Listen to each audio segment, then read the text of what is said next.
Welcome to this instructional video on the Government Documents program at the State Library. This video will give you an overview of the program and how your agency should submit its published documents to the State Library. This video will have knowledge checks to ensure that you understand the content being presented to you. If at the end of this video you still have questions, please don't hesitate to contact the Government Documents librarian, Mariel Larkin. Let's begin.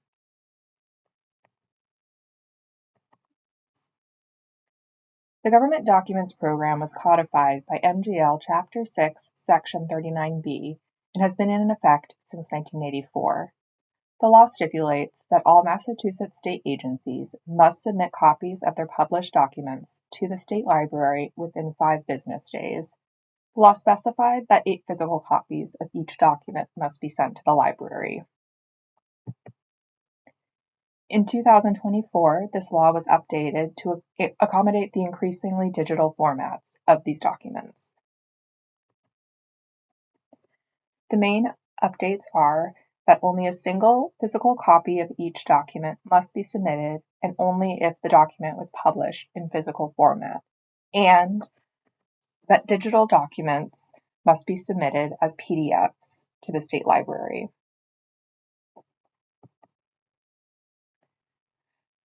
So why submit your agency's publications?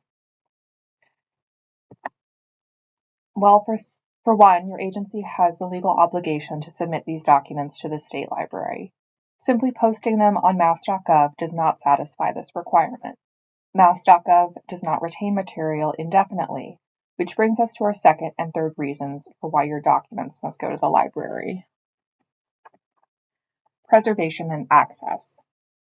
Submitting your agency's documents to the State Library is the only way to ensure that these items will be preserved for future access. Now for our first knowledge check. Which of the following statements is true? A. Agencies do not have a legal obligation to submit published documents to the State Library.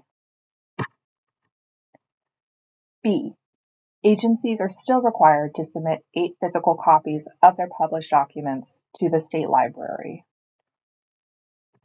Or C. Agencies must submit PDF versions of their digital documents to the State Library within 5 business days of their publication. The correct answer is C.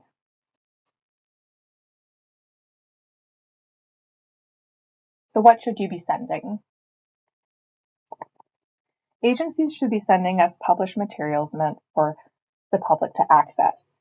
These include, but are not limited to, reports,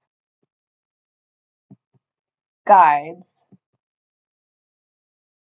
executive orders, and meeting minutes. A more comprehensive list of the types of documents we want can also be found on our website.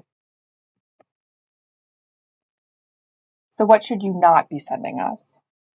Basically sensitive material, ephemeral material, or documents intended for internal use but not public use are items that we do not want. These include public notices, agendas, and legal documents. Time for a knowledge check. True or false?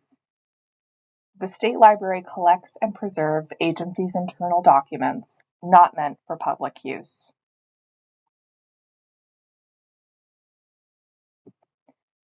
False.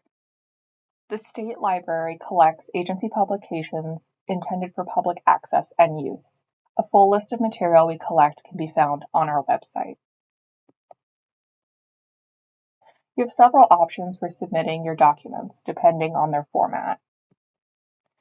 Mail us physical copies to the following address. Email us electronic copies as a PDF to the following address. We also have an online submission form. So what happens to your documents after you submit them? Physical materials get cataloged and placed in our stacks for patrons to access. Digital copies get cataloged and put into our online repository, where they can be accessed from anywhere in the world. If you have further questions, please don't hesitate to reach out to us. Thank you. With your help, we can preserve the governmental history of the Commonwealth for future generations.